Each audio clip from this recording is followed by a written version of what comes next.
Captain Vexhai pressed her six-fingered hand against the cold metal wall of her salvage ship. The Prophet's Edge shook as another wave of strange energy swept past them. Her purple skin had turned pale, something that only happened when she was truly afraid. "Captain, you need to see this," called out her engineer, Takra. The small reptilian creature's voice cracked with excitement and terror. Vexhai moved through the narrow corridors of her ship. The Prophet's Edge was not pretty, but it was tough. She had been running salvage operations in the deep void for 20 years. Nothing surprised her anymore, or so she thought. The bridge was crowded with her mixed crew. 3 Zephyrians like herself, 2 Kythera with their bird-like features, and 1 massive Gorlak whose rocky skin made him look like a walking mountain. They all stared at the main screen in complete silence. "By the ancient stars," Vexhai whispered. Floating in the darkness of space was something impossible, a ship so large that her mind struggled to understand its size. The Prophet's Edge was already a big vessel, nearly 1,000 meters long. But compared to this thing, her ship looked like a tiny insect next to a sleeping giant. "How big is it?" she asked. Takra's claws clicked nervously on his control panel. "The scanner says 25 kilometers long. Maybe more. The readings keep changing. That's not possible. No species builds ships that big." "The materials are strange too," added Zira, her science officer. The young Kythera's feathers were ruffled with confusion. "I cannot identify what it's made of. The metal does not match anything in our database." Vexhai studied the massive derelict. Its surface was smooth in some places, covered with strange patterns in others. The design made no sense. It looked like someone had grown the ship instead of building it. Long curves flowed into sharp angles. Towers and spires jutted out at random points. "Any signs of life?" she asked. "None. It's been cold and dead for a very long time," Zira replied. "But Captain," Takra interrupted, "look at this." He pointed at his scanner readings. "There are energy sources inside. Very faint, but they are there. Something is still working." Vexhai felt her heart beat faster. A derelict this size would make her rich beyond imagination. Even the scrap metal would be worth more than she could spend in 10 lifetimes. But something felt wrong. Ships this big did not just float in empty space. They belonged to someone. Someone powerful. "Where are we exactly?" she asked. "The void between," answered her navigation officer. 3 light years from the nearest star system. The void between.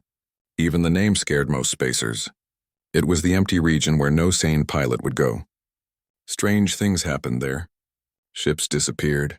The few that came back told stories of impossible sights and crew members who went mad. "How did this thing get here?" Vexhai muttered. "Captain," said Gorak the Gorlak. His deep voice rumbled like distant thunder. "The ship's design. I have seen something like it before. In the old museums on my homeworld?" "What do you mean?" "The stories say the first ones built ships like this. Before the Great Silence, everyone on the bridge went quiet. The first ones were myth, legend. Every species had stories about them. A race that came before all others. They had supposedly traveled the galaxy when it was young, then vanished without a trace 50,000 years ago. Most people thought they were just stories that parents told children." "That's impossible," Zira said. "The first ones are just myths." "Are they?" Gorak pointed at the screen. "Look at it. No current technology could build something like that." Vexhai made her decision. "We're going aboard. Tokra, prepare the cutting tools. Zira, full sensor sweep. I want to know everything about this ship before we step inside." "Captain, maybe we should report this to the collective first," suggested Zira. "And let them take our find?" "No, we discovered it. We claim salvage rights." The next 2 hours were spent preparing. They studied every part of the massive ship they could see. It seemed to be made of sections, like someone had connected dozens of smaller ships together. But there were no seams or joints. The whole thing looked like it had been formed from one piece. Finally, Vexhai suited up with a boarding party. Herself, Takra, Gorak, and 2 of her Zephyrian crew members, Nex and Yil. They took the small shuttle and approached what looked like a cargo bay. The bay doors were sealed, but Takra's cutting laser made short work of them. As soon as they breached the hull, something strange happened. Lights began flickering on inside the ship. Not all at once, but slowly, like the ship was waking up. "That's not normal," Takra said nervously. "Emergency power," Vexhai replied, trying to sound confident. "Old ships sometimes have automatic systems." They flew the shuttle into the cargo bay. It was enormous. The ceiling disappeared into darkness above them. Strange vehicles lined the walls. They looked like fighters, but their design was unlike anything she had ever seen. Smooth, curved, almost organic. "The atmosphere is breathable," announced Zira over the radio from the main ship. "Oxygen and nitrogen mix, a little heavy on the oxygen." They left the shuttle and walked deeper into the ship. Their footsteps echoed in the vast spaces. Everything was too big. The corridors were wide enough for 20 people to walk side by side. The doorways towered above them. What kind of beings built this place? Wondered Nex. "Big ones," Gorak answered. As they explored, more lights came on. It was as if the ship sensed their presence and was lighting their way. They found what looked like living quarters. Rooms with strange furniture that seemed designed for beings roughly their size, but taller. Then they found the first chamber. "Sweet stars above," whispered Yil. The room stretched out before them like a metal forest. Thousands of tall rectangular objects stood in perfect rows. Each one was made of clear material, filled with some kind of gas or liquid. And inside each one, "Are those bodies?" asked Tok'ra. Vexhai approached one of the containers. Inside was a figure roughly humanoid in shape. 2 arms, 2 legs, a head. But the features were different from any species she knew. The skin was pale, almost white. The face was smooth, with small features and strange hair on top of the head. "They're preserved somehow," she said. "These beings have been here for a very long time." "How long?" asked Nex. Before anyone could answer, something hummed to life nearby. A section of the wall lit up with symbols and images. The display showed numbers, charts, and what looked like star maps. Everything was in a language none of them could read. "The ship's computer is activating," Tok'ra said. "Our presence triggered something." Suddenly, a voice filled the chamber. It spoke in a language they did not understand, but somehow the words felt familiar. The tone was calm, almost welcoming. "Translation protocols online," the voice said in perfect galactic standard. "Visitors detected. Beginning revival sequence." Vexhai felt ice in her veins. Revival sequence? The containers around them began to glow brighter. The gas inside started to swirl. The bodies inside started to move. "We need to leave," Gorak said. No, but it was too late. The ship had awakened, and it was not happy about uninvited guests. Metal barriers slammed down over the exits. Red lights began flashing. The calm voice was replaced by something harder, more commanding. "Intruders will remain in place. Security protocols activated. Awakening command crew." Vexhai reached for her weapon, but it was already too late. Panels in the walls opened and strange devices emerged. They hummed with energy and pointed directly at the boarding party. "Welcome aboard the Indomitable Will," the voice continued. "Please remain calm while we determine your intentions." In the containers around them, ancient eyes began to open. 50,000 years of sleep was ending, and Captain Vexhai realized she had just made the discovery that would change the galaxy forever. The humans were waking up. Admiral Sarah Chen felt the cold leaving her body as warmth flowed through the revival chamber. Her eyes opened slowly, adjusting to the soft blue light. For a moment she could not remember where she was. Then it all came back to her. The war, the retreat, the long sleep. "Admiral Chen, welcome back," said a familiar voice. Athena, the ship's artificial intelligence, spoke with the same calm tone Sarah remembered from 50,000 years ago. "Status report," Sarah said. Her voice was rough from the long sleep, but already getting stronger. "Revival successful. You have been in cryogenic suspension for 49,147 years, 7 months, and 12 days. All primary systems are online. We have visitors." Sarah sat up in the chamber as the clear cover opened. The revival chamber was one of thousands in this section of the ship. Around her, other containers were beginning to glow as more crew members started their awakening process. Visitors? 5 individuals from what appears to be a salvage vessel. They breached our hull approximately 2 hours ago. I have them contained in Bay 7. Sarah stepped out of the chamber and onto the deck. Her legs felt weak, but that was normal after such a long sleep. The revival drugs were already working to restore her strength. She looked around at the vast chamber filled with thousands of her crew, all slowly waking up. "How many of us are left?" she asked. 2.8 million souls aboard the Indomitable Will. All life signs stable. Revival will take approximately 72 hours for full crew complement. Sarah felt relief wash over her. They had survived. Humanity had survived. "Show me our guests," she said. A wall panel lit up with images from the containment area. Sarah saw 5 alien beings standing together, looking scared and confused. She had never seen species like these before. One looked almost reptilian. Another had features like a bird, and one was massive and rocky. Athena, scan the local space networks. I need to know what happened to the galaxy while we slept. Already completed, Admiral. The information is disturbing. Sarah walked to a nearby terminal as her uniform materialized around her from the ship's matter compiler. The clothes felt perfectly fitted, exactly as she remembered. Tell me. Earth was destroyed 47,000 years ago. The human colonies fell one by one over the following centuries. Humanity is considered extinct by the current galactic powers. We are remembered only in myths and legends referred to as the first ones. Sarah closed her eyes. She had feared this, but hearing it confirmed was still painful. Everyone she had known before the war was gone. Earth, the beautiful blue world where humanity was born, was nothing but cosmic dust. What about the current situation? Who controls the galaxy now? A group called the Hegemony of Ascended Races. They have divided all species into categories based on their technology and military power. The strong rule over the weak. Slavery is common. Entire species have been destroyed for their resources. Sarah felt anger building in her chest. This was exactly what they had fought against during the last war. The idea that some species were better than others, that the strong had the right to dominate the weak. Show me the data. The terminal filled with information. Star maps, political boundaries, species classifications. Sarah read through it all with growing horror. The Cathera, one of the species, represented by their visitors, were classified as servant class. The Zephyrians were listed as resource extraction specialists. It was a polite way of saying slaves. How many species are in the hegemony? She asked. 12 major powers control approximately 40,000 star systems. Another 200 minor species serve them in various capacities. An estimated 50 species have been completely destroyed in the past 10,000 years. Sarah's hands tightened into fists. 50 entire species wiped out. Billions of lives ended just because someone decided they were not useful enough to live.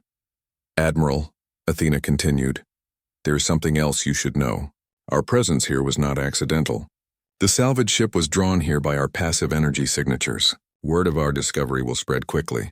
How quickly? I estimate 48 hours before the hegemony learns of our existence. 72 hours before they send a military response. Sarah nodded. 3 days to prepare. It would have to be enough. Wake up the command staff first.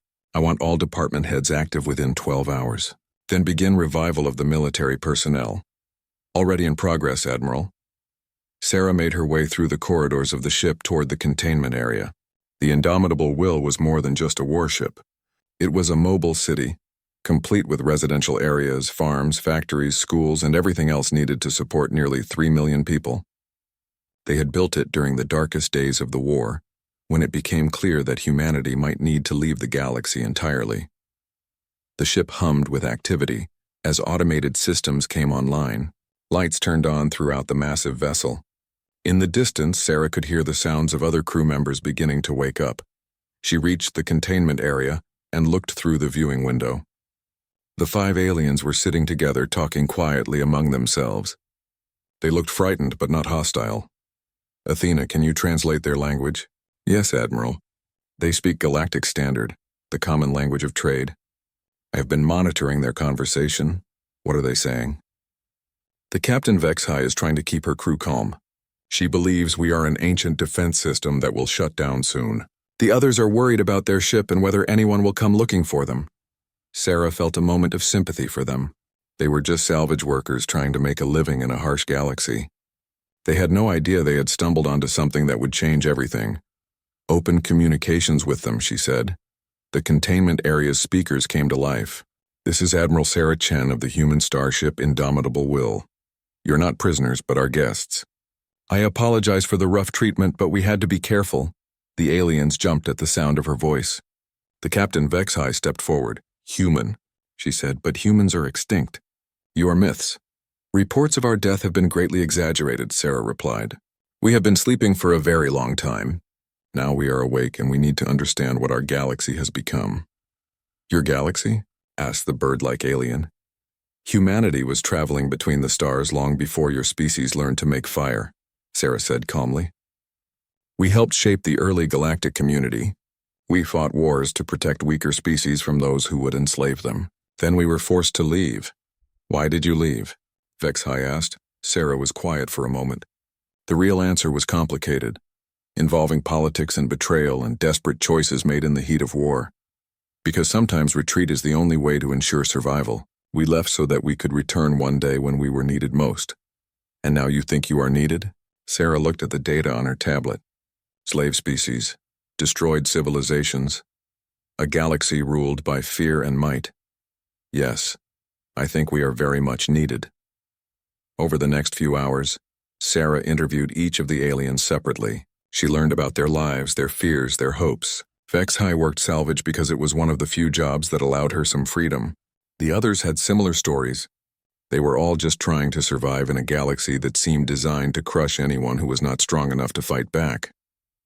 When the interviews were finished, Sarah made a decision that would change everything. You are free to go, she told them. Your ship will be repaired and restocked. You can return to your old lives if you wish. Or, HFY asked, sensing there was more. Or you can stay and help us. The galaxy is about to change. The old order of strong ruling weak is ending. We could use guides who understand how things work now. HFY looked at her crew, then back at Sarah. What are you planning to do? Sarah smiled for the first time since waking up. It was not a nice smile. We are going to remind the galaxy what justice looks like. The Nexus system was the beating heart of galactic trade. Thousands of ships came and went every day, carrying goods between the far reaches of space. The massive space stations that orbited the system's central star housed billions of beings from hundreds of different species. It was here that Admiral Sarah Chen chose to make humanity's return known to the galaxy. The indomitable will dropped out of hyperspace, at the edge of the system like a mountain appearing from thin air. Every sensor in the system immediately focused on the massive ship that had just arrived without warning. Unknown vessel, came the transmission from Nexus Control. You are entering restricted space. Identify yourself immediately or face military action. Sarah sat in the command chair of her bridge, surrounded by her senior officers. After 3 days of revival, her crew was fully operational. The bridge hummed with quiet efficiency as hundreds of humans worked at their stations.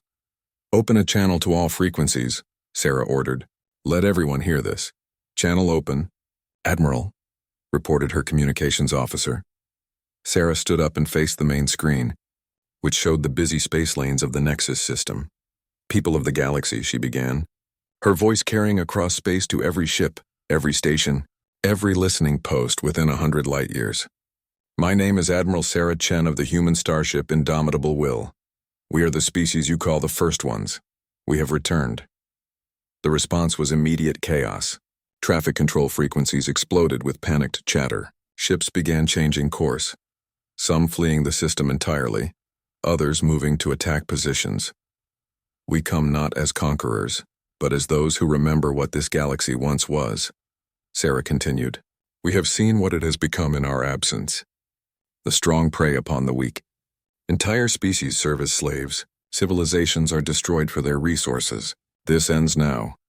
On the tactical display, Sarah watched as the system's defense fleet moved to intercept them. 300 warships from a dozen different species, all flying under the hegemony's banner. It was an impressive force by current standards.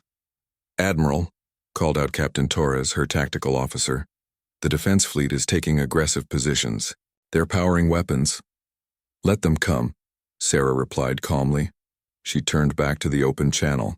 To the hegemony forces approaching us, you have one opportunity to stand down.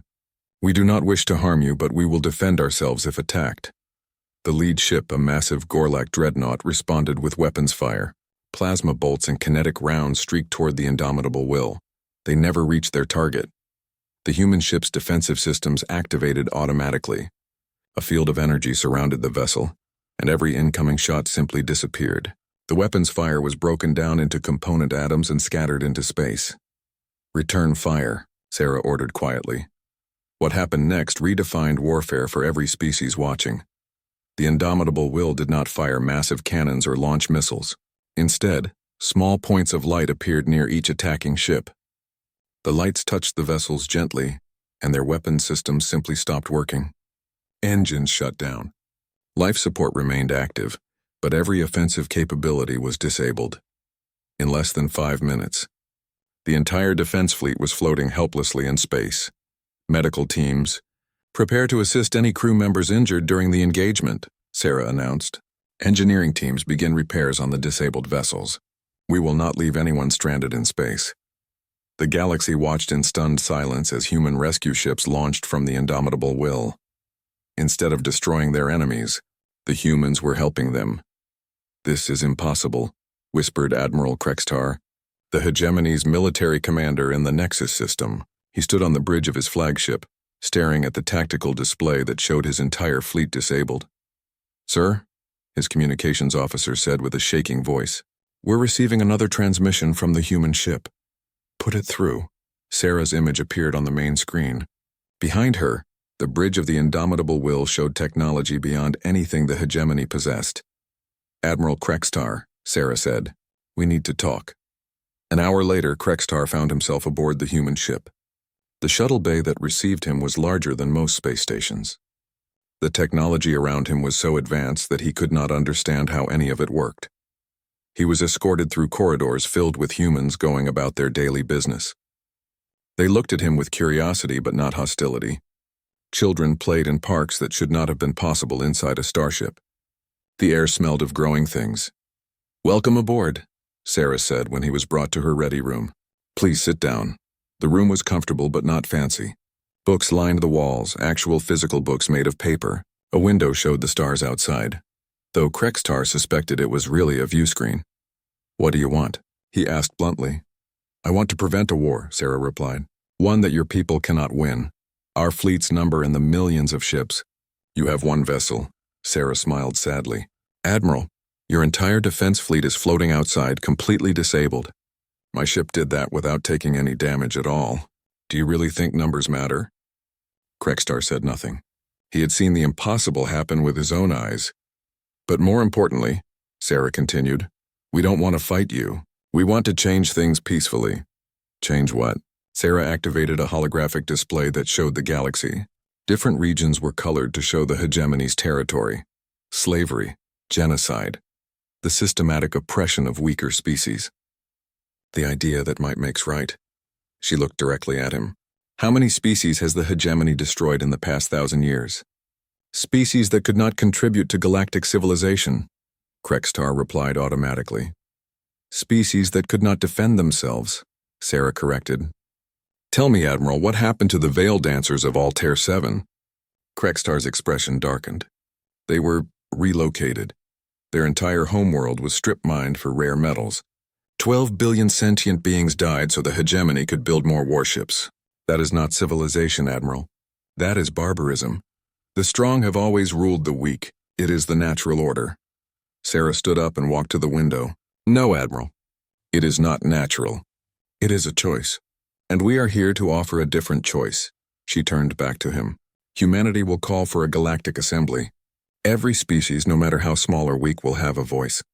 We will write new laws based on justice, not strength. And if we refuse, then you will be removed from power. Peacefully if possible, by force if necessary." Krextar laughed harshly. "You cannot control the entire galaxy with one ship, can't we?" Sarah asked quietly.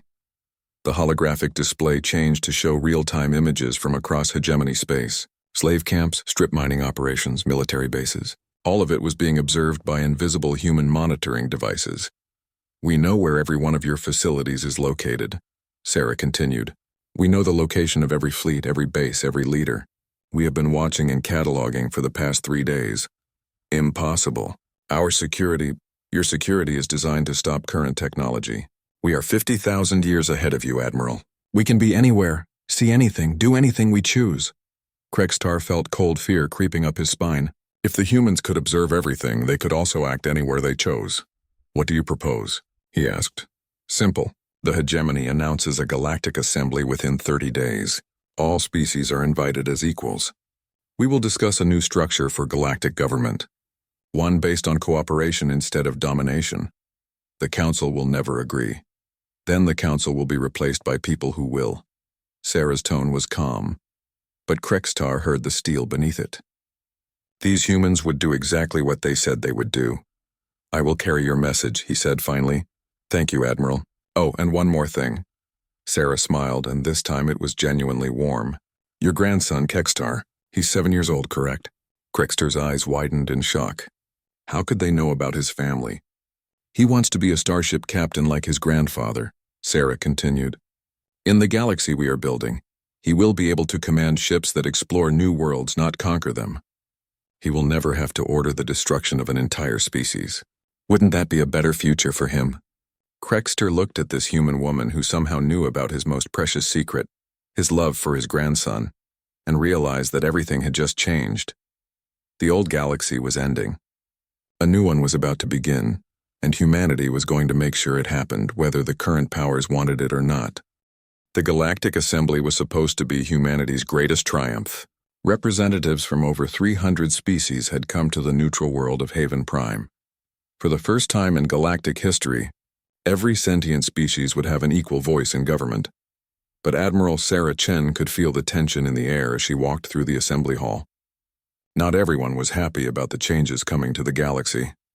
"Admiral," called out Ambassador Yixhai, a tall insectoid being from the Meridian Collective, "the Cathara delegation wants to thank you again.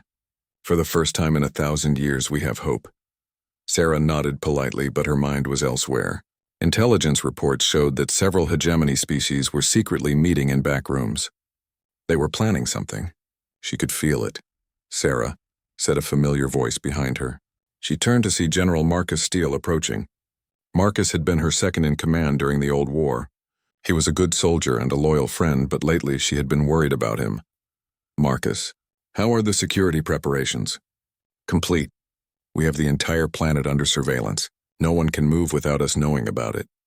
His expression was grim. "But I don't like this, Sarah. We're giving these people too much credit. They deserve a chance to prove they can change, do they? The Gorlak Empire has enslaved 14 species. The Nexari Consortium has destroyed 6 entire worlds for mining. These aren't people who can be reasoned with."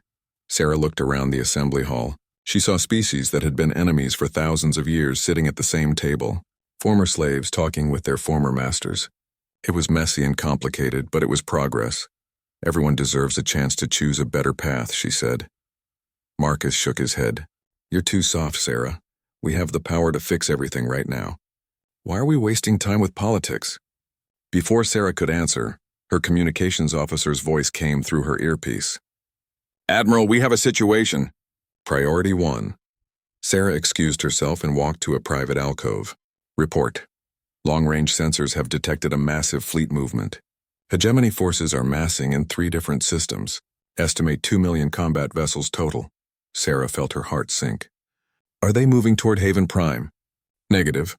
They're positioned near Cathara Prime, New Meridian, and Terra Sanctus. All 3 systems have large populations of species that support the assembly." Sarah understood immediately. The hegemony was not going to attack her directly.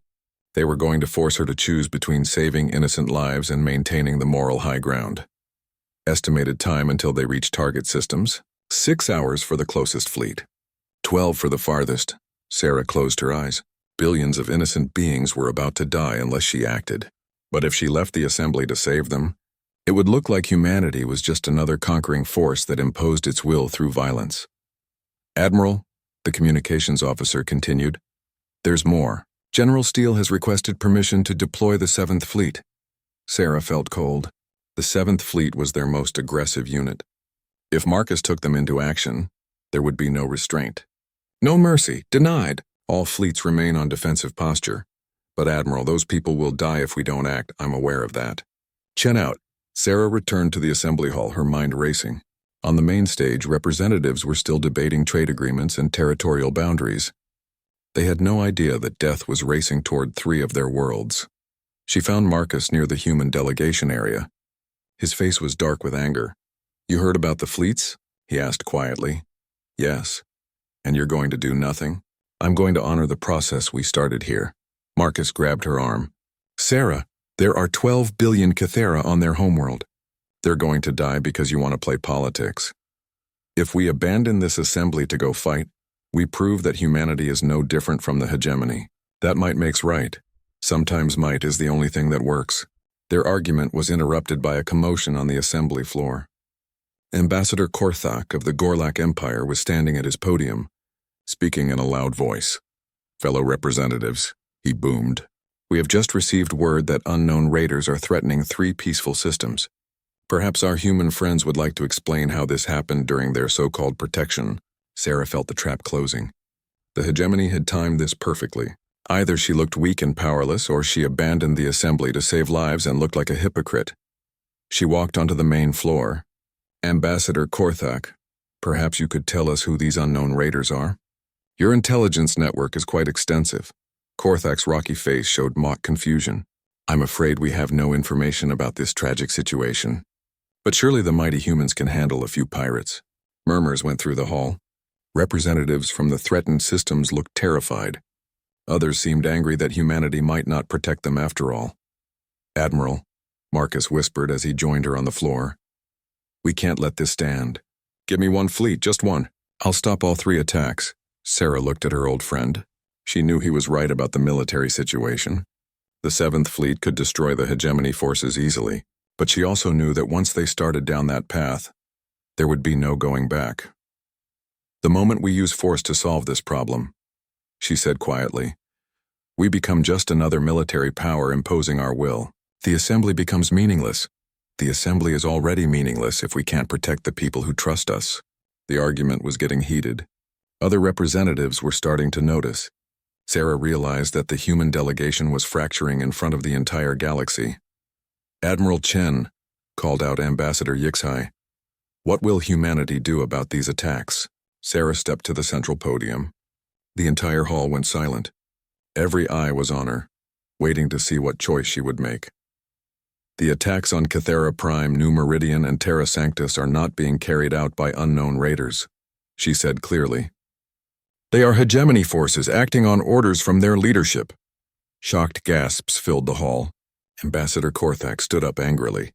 "That is a serious accusation without proof." Sarah activated a holographic display above the podium. It showed real-time images of the 3 fleets, clearly displaying hegemony ship designs and identification codes. "This is the proof," she said. "The hegemony is attempting to force humanity to abandon this assembly by threatening innocent lives. And what will you do about it?" demanded Senator Vexhai, the former salvage captain who now represented several minor species. Sarah looked around the hall. She saw hope and fear and anger. She saw species that had been enemies for millennia, all looking to her for an answer. "I will do what humanity has always done," she said. "We will protect those who cannot protect themselves."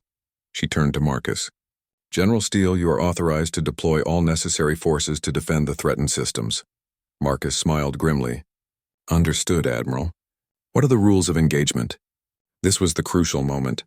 Sarah could order minimum force, trying to disable rather than destroy, or she could tell Marcus to do whatever was necessary to win quickly. "Protect the civilians. Stop the attacks. Use your judgment about everything else." Marcus nodded and left the hall quickly. Sarah knew she had just changed everything. The moral high ground was gone. Humanity was now just another military power, albeit the strongest one. But as she looked at the relieved faces of the representatives from the threatened worlds, she realized something else. Sometimes being right was less important than being good. "This assembly will continue," she announced, "and when it is finished, we will have new laws that prevent anyone from using innocent lives as weapons in political games." In the silence that followed, Sarah wondered if she had just saved the galaxy or doomed it. Time would tell. General Marcus Steele watched the tactical display with satisfaction as his fleets moved into position. The hegemony forces approaching Cathera Prime had no idea what was about to hit them. His ships dropped out of hyperspace in perfect formation, surrounding the enemy fleet completely. "All ships commence attack," he ordered. The battle was over in minutes. Hegemony warships that had terrorized the galaxy for centuries were torn apart by weapons they could not understand or defend against. Within the hour, all 3 attack fleets had been destroyed utterly, but Marcus was not finished. "Sir," his communications officer reported, "we're receiving surrender signals from several enemy vessels." "Ignore them," Marcus replied coldly. "Continue firing until there are no survivors." General, Admiral Chen's orders were to stop the attacks. "The attacks have been stopped." Marcus turned to face his subordinate. "My orders are to end this threat permanently. No survivors means no one left to tell the hegemony how we fight. Back on Haven Prime, Admiral Sarah Chen felt sick as the reports came in. Marcus had not just stopped the attacks. He had committed genocide. 3 entire fleets, over 100,000 beings, wiped out completely. Admiral, her aide reported, General Steele is requesting permission to attack the hegemony home systems. Denied. Order him to return to base immediately. He's not responding to our communications, Admiral. Sarah closed her eyes. She had created a monster by giving Marcus permission to use his judgment. Now he was acting on his own, carrying out his vision of how to fix the galaxy. The assembly hall was in chaos. News of the complete destruction of the hegemony fleets had spread quickly. Some species cheered, happy to see their oppressors defeated. Others looked terrified, wondering if humanity would turn on them next. Order, called out the session moderator. We must have order. Ambassador Korthak stood at his podium, his rocky face twisted with rage. This is exactly what we feared. The humans speak of justice, but they are nothing but genocidal killers. You are the ones who attacked innocent world, shouted back Senator Vexhai. The humans protected us. Protected? They destroyed entire fleets. There were no survivors. Is that protection or slaughter? Sarah walked onto the main floor. The hall fell silent as she approached the central podium. The actions taken by General Steele were beyond what I authorized, she said clearly. He will face consequences for disobeying orders.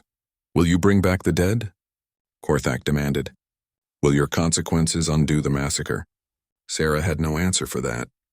The dead could not be brought back. The line had been crossed. Admiral Chen, said Ambassador Yixhai quietly.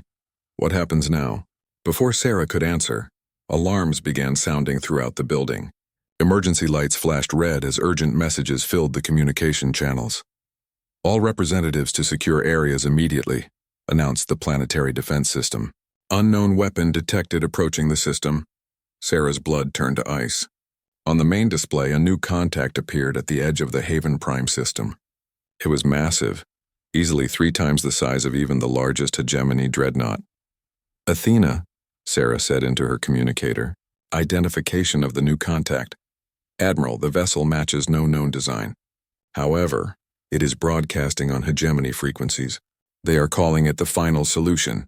The hegemony had built a planet killer, and they were bringing it here to destroy Haven Prime and everyone on it. All the representatives of every species in the galaxy wiped out in one attack. Estimated time to weapons range? Sarah asked. 4 hours, Admiral. Sarah felt the weight of 300 civilizations pressing down on her shoulders. If she failed here, the old order would return with a vengeance. The hegemony would make sure no one ever challenged them again. Athena, contact the indomitable will. Emergency jump to Haven Prime. Already in progress, Admiral. Arrival in 30 minutes. The assembly hall erupted into panic as news of the planet killer spread. Representatives pushed toward the exits, trying to reach their ships and flee the system. Others called for their fleets to come and help defend the world. It won't matter, said Ambassador Korthak with grim satisfaction.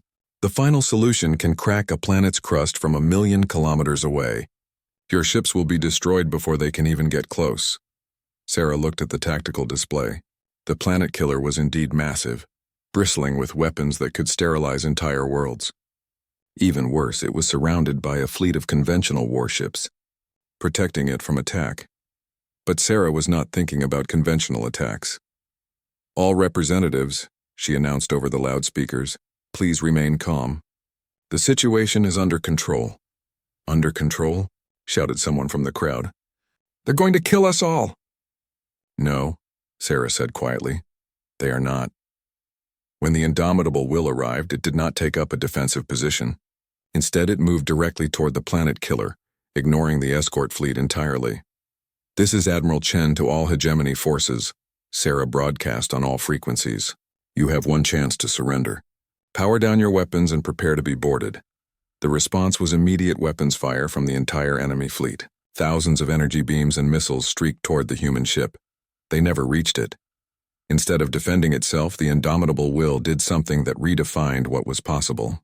The space around the planet killer began to shimmer and twist. Reality itself seemed to bend. What are they doing? Whispered Ambassador Korthak. Sarah smiled sadly as she watched the display.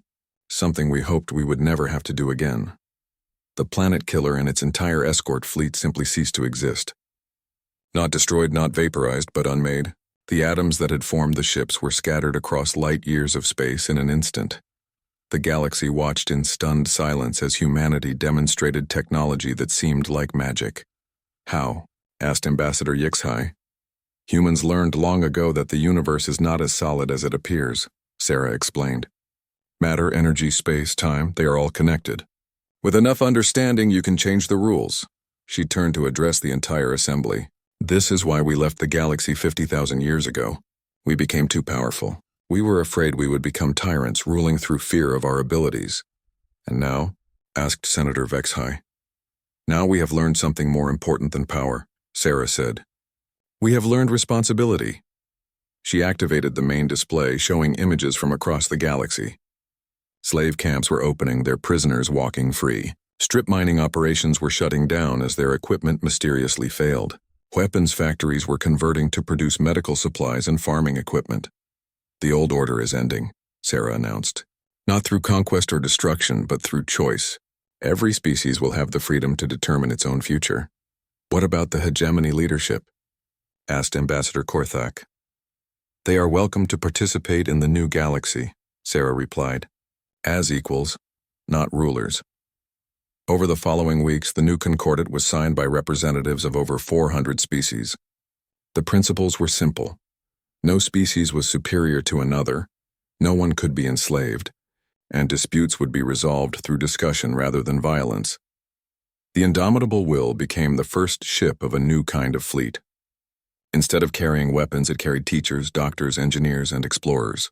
Its mission was not to conquer new worlds, but to help them flourish. Sarah stood on the observation deck, watching as ships from dozens of species worked together to build a new space station. Former enemies were now partners. Former slaves were now free citizens. Do you think it will last? Asked Captain Vexhai, who had accepted a position as a liaison between the human fleet and the smaller species. It will last as long as people remember that true strength comes from lifting others up, not tearing them down, Sarah replied. In the distance, she could see the lights of a Cathara colony ship heading toward a new world. The species that had been slaves for 1,000 years were now free to explore the stars. General Marcus Steele had been relieved of command and was working in a counseling center, helping other soldiers deal with the trauma of war. He had learned, as Sarah had, that some victories cost too much.